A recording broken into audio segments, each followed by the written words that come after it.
Bickley and Marotta Mornings. Arizona Sports. The local sports leader. Bickley Blast. The Phoenix Suns are in no rush to hire a head coach, and I'm good with that because the team is screaming for stability. The franchise needs to remove the revolving door and replace it with a drawbridge, and their next hire must have real staying power. But their front office is another story. We are now within 2 months of the NBA draft, and nothing identifiable has changed. And if Matt Ishbia really wants a new identity with his basketball team in Phoenix, the seeds better get planted soon. The longer this goes, the more change will seem like nothing but buzzwords and empty promises. There are reports that James Jones is currently playing point guard on the new head coaching search, which is kind of strange. And there are reports that Bob Myers is definitely interested in the Suns, but may not fit the grimy, gritty mandate. And listen, if you're looking for reasons not to hire Bob Myers, then you're doing it wrong, and alarm bells should be ringing all throughout the valley. Now, there is one way out of this round ball hellhole we find ourselves in. Hire and give real autonomy to a basketball executive who knows how to build a cohesive, coherent basketball team. A team that doesn't need lighter fluid or kindling. A team that burns white hot all by itself. All right, today's Bickley Blast brought to you by my great friends at Chapman BMW, who make luxury attainable. Find them online at chapmanbmw.com. With that being said, the next iteration is going to be, will it win, 82 games? No, it will not win 82 games, but it will be much more aligned with what Phoenix Suns and the community of Phoenix is all about, and the players are going to be aligned with that too. And so the people talk about no trade clause, that stuff, that's way overhyped, all those conversations. The truth is we got to find the people that are bought in and aligned with us. And if they're not bought in and aligned with what we believe in, they will not be on our team. If they are bought in and aligned, we're going to put our arms around them and we're going to go compete together. That was 12 days ago. Matt Ishbia on Burns and Gambo after the season-ending press conference. That there was a lot of messages that were repeated in his conversation with Burns and Gambo that were repeated in the press conference. Alignment, setting a tone, all of those things. Right. You had a very strong statement in the blast, Bick. Finding somebody, giving somebody the autonomy who has the know-how to build a winning basketball team. I mean, I'll start here with this argument that there's already somebody in-house that has shown he has the know-how to build a championship-caliber basketball team, and that is James Jones.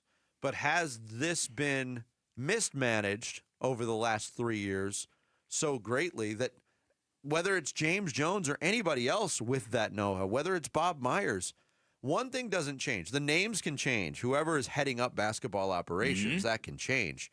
What's not changing is all of the hurdles in place for that individual to navigate to be able to build the team. And that's the situation the Suns have put themselves in right now. So, and I think you've kind of hit on something very interesting, because would Suns fans feel okay if Matt Ishbia came out and said, okay, you know what, we're going to give the keys back to James Jones and the steering wheel, and we're all going to go get in the back, and he's going to drive us, and we're going to go where he takes us.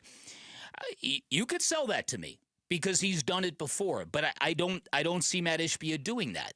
I think it would be a very hard sell for a lot of Suns fans. Okay.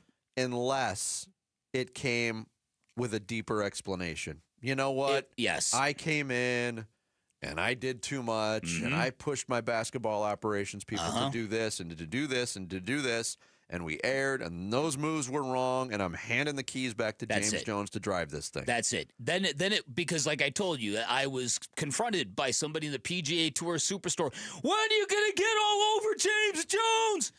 Well, if James Jones were the one who making these decisions, we surely would, but we don't know, and that was the one part that was a little bit sus. All we know is that what's been let me Oh, I'm sorry, I finish. thought you were done. The one thing that was sus to me about the press conference was that when Matt Ishbia was pressed on how much he's involved, he got into this disbelief at a granular level that nobody really cares about. Nobody believes that Matt Ishbia is that deep into the weeds where he's looking at salary cap sheets and running things through the trade machine like Sammy likes to do. Nobody thinks that. It's the big decisions. It's the guy who says, we're doing this, do this, trade Mikal Bridges, get Kevin Durant, get Bradley Beal. Somebody did those things. And somebody who did those things is still in that front office. It's almost. And they need to. They all know. They all know. Jared, I'm sorry.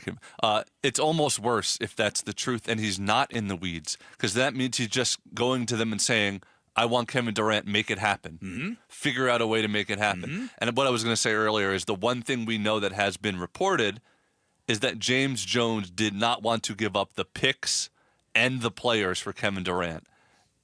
Matt Ishbia became the owner.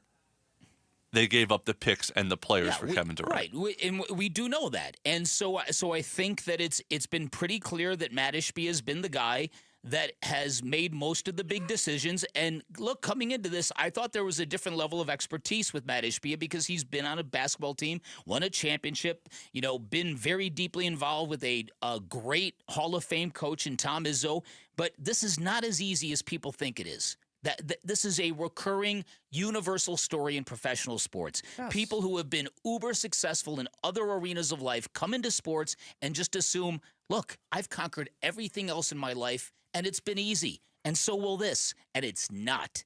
Because you are not, as the successful owner, you are not the one producing the product. You are relying on human beings who you are bringing in to play a sport, competing against other human beings. There's only so much control you can have. And there's only so much influence your money gives you. And so this is where the reconciliation has to come. So Gerald Bourguet, one last thing about the Bob Myers thing. He had mentioned that Bob Myers might want to do this job partially remotely because he's very comfortable living in Los Angeles. If that's the case, I would not want to hire Bob Myers. We lived this with Steve Kerr when he was first hired by Robert Sarver. He did Robert Sarver the solid by taking the job. In return, Steve Kerr got to spend a lot of time in San Diego. Does not work. Does not work. Your GM needs to be present. Yeah, you got to be on the job. You got to be on the job. I know a lot of people are working remotely in 2025. An NBA general manager can't be one of those people. No. I totally agree with you.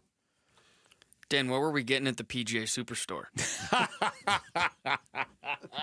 New glove? New head cover? Yeah, what are we doing? I would probably say golf balls. That's generally what I'm there for. Okay. Although I did see a sweet golf bag that I want. It's the Rory McIlroy golf bag. It's a mere the tailor-made one? Yes. Oh. It's $599. I cannot bring myself to spend that. Is it like Al Chervix? Does it have a radio in it?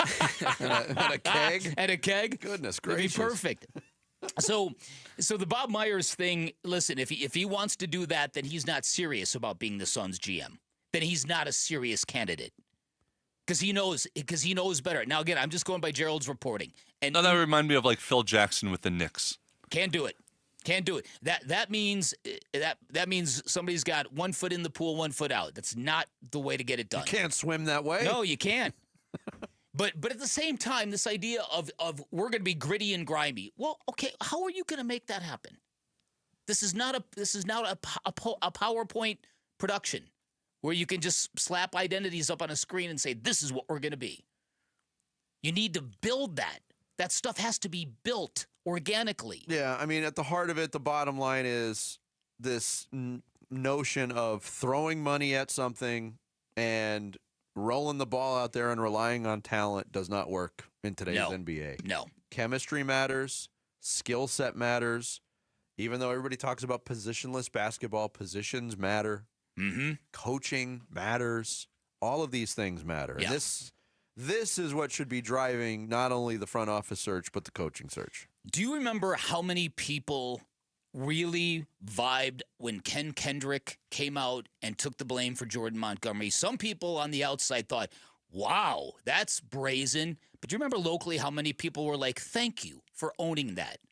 Thank you for saying that. It cleared up any misconceptions about where that acquisition came from. It wouldn't be a bad thing for Matt Ishbia to do. And I know he's very proud, very prideful, and he's very ambitious, and he's hard charging. But the most you can get out of him is, we're not going to go 82-0 next year, but you're going to love us. Mm-hmm. That's as much as he'll bend. It'd be interesting to see if and when Durant and Beal do leave, what is then said, if anything. I don't think about anything this will be era. said. I don't think anything's going to be said either. Yeah, I think it's just going to be a time to move on. Behind closed doors, they'll have the intimate knowledge of what went on and what needs to change, but I don't think they'll ever make it public. Thanks for watching Bickley and Marotta. Click to see the latest Bickley Blast and hit the button in the middle to subscribe to Arizona Sports.